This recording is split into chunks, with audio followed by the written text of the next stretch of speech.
Hi, so today we're talking about incorporating sunscreen into your everyday skincare routine. Now, I can almost feel your eyes rolling behind the screen. It is the product that people have the most resistance to using on a regular basis. A recent study showed that as few as 43% women actually incorporate sunscreen into their everyday routine, and most haven't a clue whether it offers broad spectrum UVB and UVA protection. So why is this? What is the problem with sunscreen? Well, the list of objections I hear is long. Commonly, themes are, it makes me break out, it makes me greasy and shiny, my makeup disappears after I wear it, my makeup won't apply smoothly and forms little white balls whenever I put it on over sunscreen. So really it's about the cosmetic elegance of the product. So that comes down to formulation. But it's a real shame to miss out on this product because it really is one of the most important anti-aging tools that we have, and this is now proven. So I think let's talk about ways to make it work for you. And I've got my lovely model Francesca here to help me demonstrate how to apply it in a way that works with makeup application. So the good news is that sunscreens have really come a long way in terms of formulation. I'm going to give you some tips to help make it work for you. So the way to think about sunscreen is to use these three basic principles. The first is to think of it and rebrand it almost to be like a primer. So that's the outermost step of your routine before you apply makeup. And I think fundamentally women have no problem applying primer. They think it's a useful part of their routine. So if you can find a sunscreen that basically serves as a great base for makeup, you're onto a winner. And you'll also be applying it properly because primer needs to be applied all over the face, including around the eyes.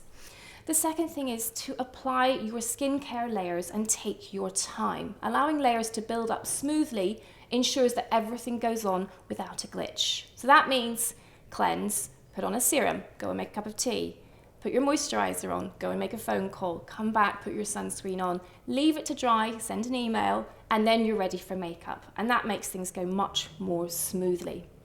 Finally, let's talk about quantity. This is the single biggest reason why you might not be getting enough out of this vital step in your routine.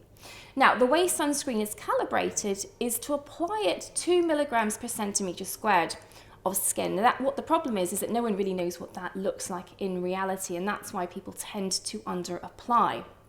So what I'm going to do is use my lovely model to demonstrate what that looks like, and despite it looking like a fairly scary amount of product, how to make it work in your routine. So I brought along my trusted measuring spoon today so you can see exactly what a measure should look like. Now, this is a 5 ml teaspoon. Now that's enough to do both face and neck, and that's applying the rule of 2 milligrams per centimetre squared. So we're going to use a product today and we're going to demonstrate what that looks like and how it goes whenever we come to applying makeup. Okay, now we're going to use an Abaji Sunshield product, which is one of my favorites because it gives a super matte finish. And what I'm going to do is to get you to apply it on your cleansed and ready face. All right, so it's going to look like a lot of product initially, okay? And I think the key thing is to take your time. It's important not to miss bits. I think it's key that you really work it around your eyes. I think when you're using a mineral-based sunscreen, that actually it tends to be something you can use all over the face. There are a new sort of spate of products being released that are designed just for sun protection around the eyes. In my experience, if you use a predominantly mineral-based sunscreen, it doesn't tend to irritate and you can use it all over.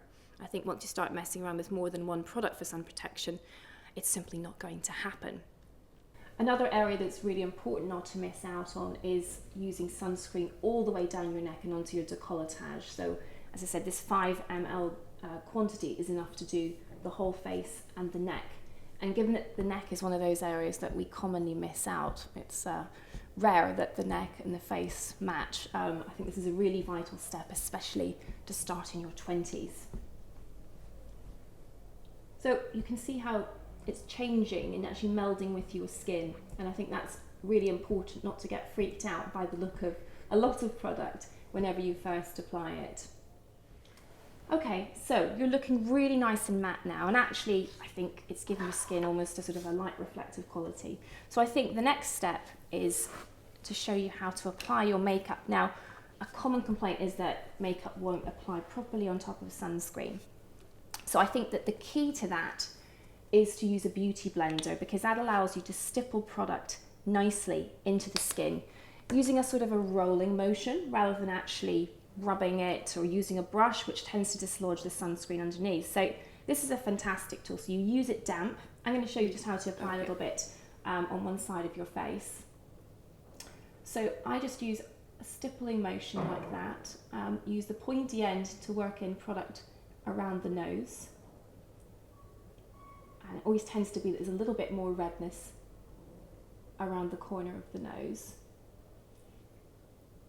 And then use the fat end to kind of blend product out over the cheek. And it's also great if you're using cream blush or a contouring cream, because it enables everything to meld seamlessly without getting any harsh lines. Have you used one of these before? No. I'm pretty addicted now. And even with a light product like a tinted moisturiser, you can see how easy and quick that is, and you don't get any lifting of the sunscreen underneath, so you know you're fully protected. So it looks really light and natural. I'm going to get you to do the other side just so you can see how easy it is to do yourself. So just using a little bit of product.